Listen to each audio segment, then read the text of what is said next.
امام احمد بن حنبل رحمۃ اللہ علیہ کہیں سفر میں تھے، رات پڑ گئی، رات تو مسجد میں عشاء پڑی تو سوچا کہ رات یہاں مسجد میں گزار لوں۔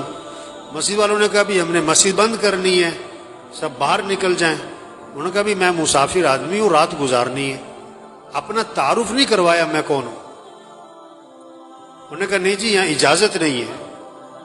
تو ایک آدمی وہ تندور پہ روٹی بناتا تھا، پکاتا تھا، تو اس نے دیکھا کہ کوئی بزرگ آدمی ہے، انہوں نے کہا آپ میرے ساتھ چلیں، میرے ساتھ رہیں آپ۔ وہ ساتھ لے گیا۔ اب اس کا چونکہ تندور کا کام آٹا گوندھ رہا ہے، استغفر اللہ استغفر اللہ استغفر اللہ، روٹی پکا رہا ہے، استغفر اللہ استغفر اللہ، اٹھ رہا ہے بیٹھ رہا ہے، استغفر اللہ استغفار کی کثرت کر رہا ہے۔ اب امام صاحب بڑے حیران ہوئے کہ یہ بڑا عجیب آدمی، بہت استغفار کر رہا ہے، اس کی زبان پہ استغفار ہی استغفار۔ اس سے پوچھا بھائی یہ تم نے استغفار بہت کیا، کیا اس کے کیا فائدے دیکھے؟ انہوں نے کہا جی میرے بڑے مسائل تھے، جب سے میں نے استغفار کی کثرت شروع کی ہے اللہ نے میرے مسئلے حل کر دیے، اور میں جو مسئلہ آتا ہے اللہ سے مانگتا ہوں اللہ میرا مسئلہ حل کر دیتا ہے، میری دعائیں قبول ہوتی ہیں۔ استغفار کی میں نے یہ فائدہ دیکھا، میری دعائیں بڑی قبول ہوتی، میری ساری دعائیں قبول ہوئی، ایک دعا ابھی تک قبول نہیں ہوئی، باقی ساری قبول ہو گئی۔ وہ کون سی نہیں ہوئی بھائی؟ کہ میں نے نام سنا ہے کوئی امام احمد بن حنبل، بڑے اللہ والے، کوئی بزرگ آدمی ہیں، میں نے اللہ سے دعا مانگی کہ اللہ میری کبھی ان سے زیارت ملاقات تو کروا دے، میں ان کی زیارت کرنا چاہتا ہوں، یہ میں نے دعا مانگی، یہ ابھی تک قبول نہیں ہوئی، باقی ساری قبول ہو گئی ہیں۔ امام صاحب نے کہا اللہ کے بندے تیری وہ دعا بھی قبول ہو گئی، میں جو تیرے سامنے بیٹھ رہا ہوں احمد بن حنبل ہی بیٹھا ہوں میں تیرے سامنے، اور مجھے لگتا یہ ہے یہ استغفار کی جو تیری کثرت ہے نا یہی مجھے کھینچ کے یہاں پر لے کر آئی ہے۔ ایک صحابی نکلے اور زور سے کہہ رہے ہیں واہ ذنوبا واہ ذنوبا، ہائے میرے گناہ ہائے میرے گناہ، میں تو ہلاک ہو گیا۔ آپ نے فرمایا کیا ہوا؟ کہ حضور میرے سے گناہ بہت ہو گئے، میں تو مارا گیا۔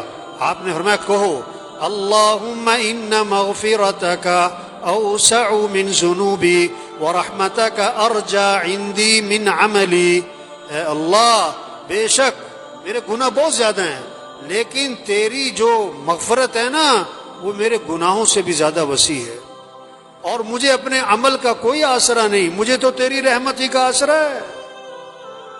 فرمایا پھر کہو اللہم ان مغفرتک اوسع من ذنوبی ورحمتک ارجى عندی من عملی، میں پھر کہو اللہم ان مغفرتک اوسع من ذنوبی ورحمتک ارجى عندی من عملی۔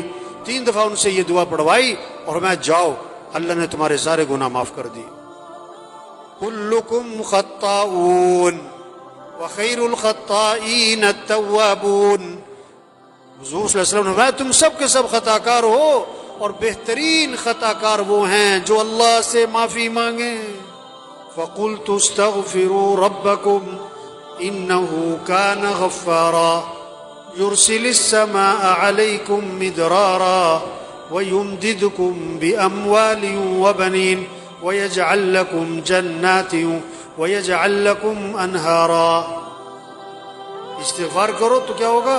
ایک تو اللہ گناہ معاف کر دیں گے، اور پھر اللہ بارشیں دیں گے، اور اللہ تمہاری مدد کریں گے، مال بھی دیں گے، مال اولاد بھی دیں گے، بیٹے دیں گے، اور اللہ نہروں میں برکت دیں گے، باغات میں برکت دیں گے۔ یہ اللہ کے وعدے ہیں۔ ہمارے مسئلوں کا حل حکومتوں کا بدلنا نہیں ہے، ہمارے مسئلوں کا حل مال کی کثرت نہیں ہے، ہمارے مسئلوں کا حل اسباب کی کثرت نہیں ہے، ہمارے مسئلوں کا حل استغفار ہے، اللہ سے معافی مانگنا ہے، اللہ کے سامنے گڑ گڑانا ہے، اللہ کے سامنے رونا ہے، اللہ کے سامنے تضرع زاری کرنا ہے۔ یہ ہمارے مسئلوں کا حل ہے، چھوٹے بڑے مسئلوں کا حل، انفرادی اجتماعی مسئلوں کا حل، غریبوں کے مالداروں کے مسئلوں کا حل، عوام کے حکمرانوں کے مسئلوں کا حل۔